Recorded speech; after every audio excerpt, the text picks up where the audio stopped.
It's me Nithya. எல்லோரும் எப்படி இருக்கீங்க? வாங்க நம்ம வந்துட்டு இன்றைக்கான கதைக்குள்ளே போகலாம். எல்லோரும் எப்படி இருக்கீங்க? மறக்காமல் வந்துட்டு கமெண்ட் செக்ஷனில் சொல்லுங்கள். இன்றைக்கான கதை என்ன பார்த்தீங்கன்னா, ஒரு அழகான வனப்பகுதியில் வல்ச்சரும் ஒரு சிங்கமும் வந்துட்டு பார்த்தீங்கன்னா ஃப்ரெண்ட்ஸாக வாழ்ந்துட்டு வந்தாங்க. வந்துட்டு வல்ச்சரோட பழக்கம் என்ன பார்த்தீங்கன்னா, பிறவியிலிருந்தே வந்து பார்த்திங்கன்னா மற்ற விலங்குகள் சாப்பிட்டு போக வந்துட்டு உடம்புகள்லாம் இருக்குல்ல, அந்த மான் இந்த மாதிரி ஏதாவது இருக்குல்ல, வந்துட்டு மயில் அதெல்லாம் அதை வந்துட்டு சாப்பிட்றது அதோட வழக்கமாக வச்சுருந்தது. அதனால் வந்துட்டு சிங்கத்துக்கு கூட வந்துட்டு ஃப்ரெண்டாக எப்பயுமே இருக்கணும் சில கூட வந்துட்டு இருந்துகிட்டே வந்தது.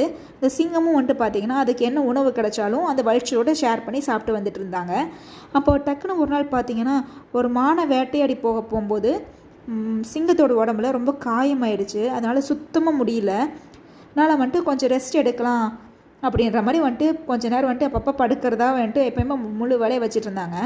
அப்போ வந்து பார்த்திங்கன்னா அந்த வல்ச்சர் என்ன முடிவு பண்ணாங்கன்னா, தான் வந்துட்டு அந்த சிங்கத்தை விட பெரிய ஆள் அப்படின்ற காட்டுறதுக்காக இந்த சிங்கத்து மேலே இருக்கக்கூடிய புண்ணெல்லாம் இருக்குல்ல, காயங்கள்லாம், அந்த காயங்களை போய் குத்தி சாப்பிட்ற வந்துட்டு ட்ரை பண்ணிகிட்டே இருக்குங்க.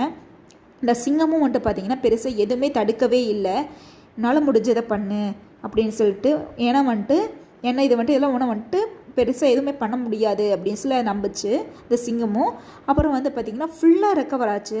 உடம்பு மேலே வந்தக்கூடிய எல்லா காயங்களும் சரியானதுக்கப்புறமா அந்த வல்ச்சரை போய் திரும்ப அட்டாக் பண்ணுச்சு. திரும்ப வந்துட்டு அந்த சிங்கத்துக்கிட்ட வர முடியாத அளவுக்கு. இதே மாதிரி தான் நம்ம வாழ்க்கையிலையும் நிறைய பேர் வந்துட்டு வல்ச்சர் மாதிரி நம்ம கூட சுற்றிகிட்டே இருப்பாங்க. நம்ம இந்த சிங்கம் மாதிரி வந்துட்டு பார்த்திங்கன்னா நாமளும் ரொம்ப ஸ்ட்ராங்காக இருக்கணும். இந்த ஸ்டோரி உங்களுக்கு பிடிச்சுன்னா மறக்காமல் like and share and subscribe மறக்காமல் பண்ணிவிடுங்க. இது போல் நிறைய ஸ்டோரிஸ் உங்கள் ஃபீல்டில் எப்பயுமே வந்துகிட்டே இருக்கும்.